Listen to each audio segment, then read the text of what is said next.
La méditation de ce 27 mars est intitulée « Une chaîne de croyants sincères en prière ».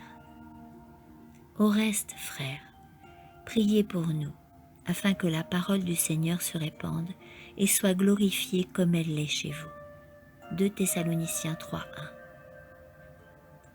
Le peuple de Dieu devrait se retrouver régulièrement pour prier avec sincérité et force.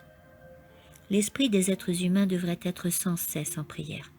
À la maison et à l'église, que des prières sincères soient offertes en faveur de ceux qui se consacrent à la prédication de la parole. Que tous les croyants prient comme le firent les disciples après l'ascension du Christ. Une chaîne de croyants sincères en prière devrait se former dans le monde. Que tous prient avec humilité.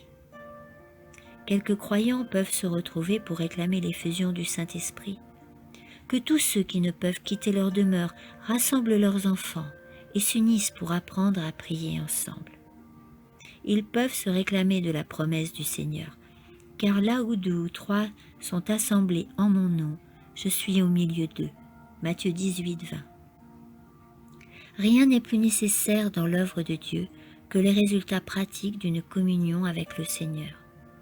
Nous devrions organiser des réunions de prière et demander à Dieu de nous ouvrir la voie pour que nous puissions entrer dans les bastions où Satan a établi son trône et de dissiper les ombres que celui-ci a placées sur le chemin de ceux qu'il cherche à tromper et détruire. Jacques 5:16. Dans la prière de Jésus, nous avons un parfait exemple. Elle est simple et pourtant si complète. Cette prière devrait être enseignée à nos enfants. Étudions avec attention les principes qu'elle contient. Des anges sont envoyés avec des bénédictions divines en réponse aux prières du peuple de Dieu.